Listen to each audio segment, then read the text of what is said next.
It went against everything that I had known. It went against everything that everybody told me. I was always told that you don't use credit cards, you don't do this, you don't do that. I was already in this big amount of debt.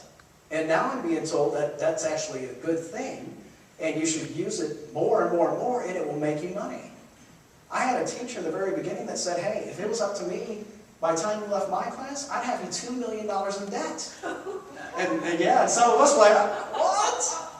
But see, what he meant is, if you go $2 million in good debt, then that gives you the opportunity to make $2 million in net, which makes absolute sense.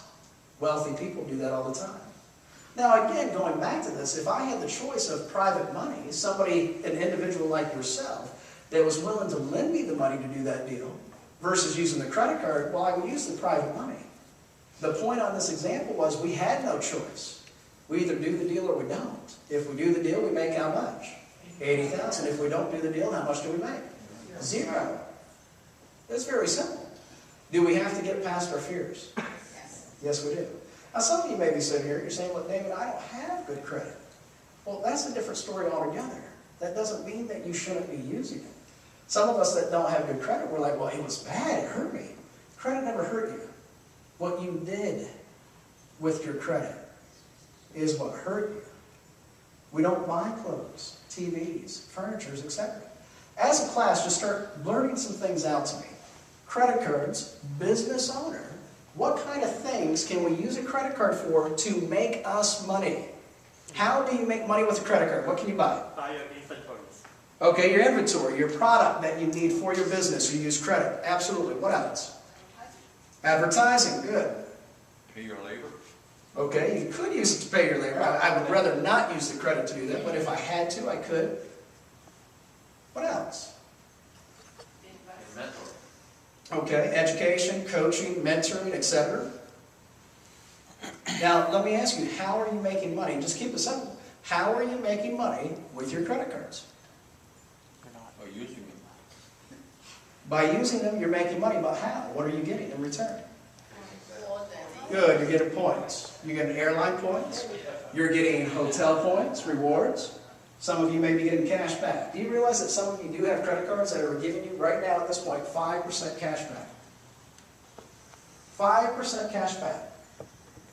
If you have a credit card that is currently giving you 5% cash back, do you realize that that is better than a CD? That is better than a mutual money market that you probably have.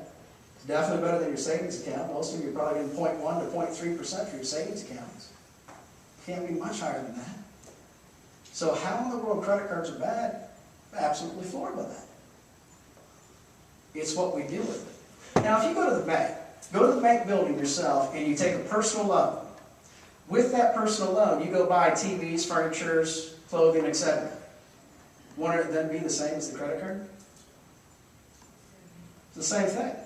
It was a bad usage of your credit. It's as simple as that.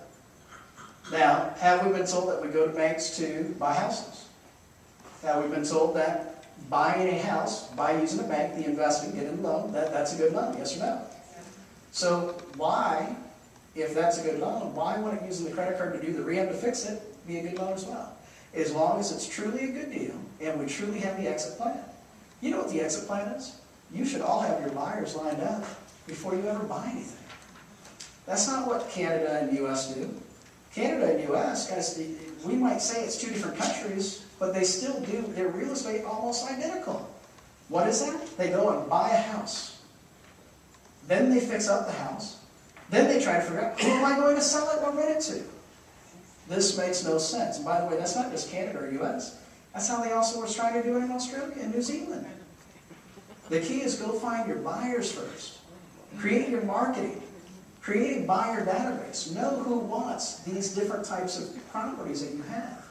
Once you've got the buyers lined up, then you go buy it. Then you fix it and just give it to the people that are waiting for it. Doesn't that make more sense? By the way, could we potentially sell it before we actually even bought it? No.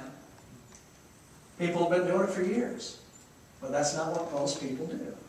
They always feel, well, I've got to buy it first before I can do anything. As I'm going to give you a different concept. If it was up to me, none of you will ever own anything ever again the rest of your life. Why own it when you can control it? Think about legalities here.